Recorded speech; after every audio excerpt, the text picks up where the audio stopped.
நான் இப்போ ஏற்கனவே சொன்ன மாதிரி இன்றைக்கு நாங்கள் என்ன படித்தோம்ன்றதை பார்க்க போகிறோம். உங்களுக்கு தெரியும் எங்களோட கிராமங்களை பொறுத்த வரையில் எங்கள்கிட்ட கொஞ்சம் வளம் இருக்குது. எங்களோட வளம்னு சொன்னால் எங்களோட நிலம், எங்களோட உழைப்பு, எங்களோட முதல், எங்களோட முயற்சி, அதோட சில முறைகள் இருக்குது. எங்களுக்கு சில நேரம் இருக்குது. எங்களுக்கு சந்தைப்படுத்த தெரியும். இப்போ எங்கள்கிட்ட முகாமை தகவல் இருக்குது. இதெல்லாம் நாங்கள் சொல்கிறோம், நாங்கள் வளம்னு சொல்கிறோம். எங்களோட வளங்கள் எங்களுக்கு தெரியும் கொஞ்சம் தான் இருந்தாலும் அந்த கொஞ்சத்தை பயன்படுத்தி எங்களோட செல்வத்தை நாங்கள் என்ன செய்யணும், பெருக்கும். எங்களோட செல்வத்தை பெருக்கணும். எங்களோட செல்வத்தை பெருக்கிறதுக்கு கட்டாயமாக தனியாக நாங்கள் இனி ஒரு ஆளாக இருந்து வேலை இல்லை. நாங்கள் எங்களுக்குன்ற ஒரு தொழில் முயற்சியை நம்ம என்ன செய்யணும், உருவாக்கும். எங்களோட தொழில் முயற்சி ஒன்றை உருவாக்கி அந்த தொழில் முயற்சி என்ன சொன்னால் ஒரு தனியால் உடைமை, தனியாரை முதல் போட்டு தனியால் நடத்த, தனியால் உடைமையை நடத்தலாம்.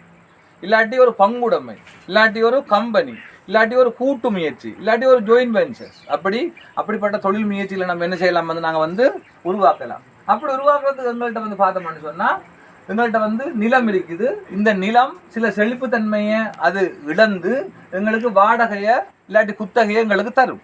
அதே போல் எங்கள்கிட்ட கொஞ்சம் ஊழியம் இருக்குது, நம்மளோட உழைப்பு. இந்த உழைப்பு தன் ஓய்வை இழந்து எங்களுக்கு சம்பளம் இல்லாட்டி கூலி எங்களுக்கு என்ன செய்யும், தரும்.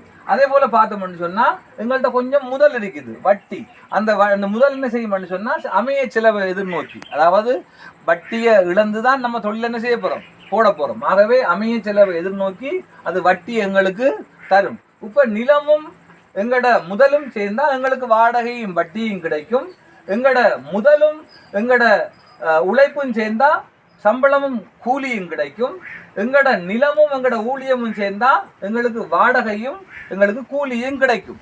ஆகவே நாங்கள் பார்த்துனாங்க அன்னளவாக எங்களுக்கு எங்களோட தொழில் முயற்சியில் எங்களோட நிலத்தை, எங்களோட உழைப்பை, எங்களோட முதலை கொண்டு போடக்குள்ள சாதாரணமாக 50,000 ரூபா நாங்கள் என்ன செய்யலாம், உழைக்க முடியும்.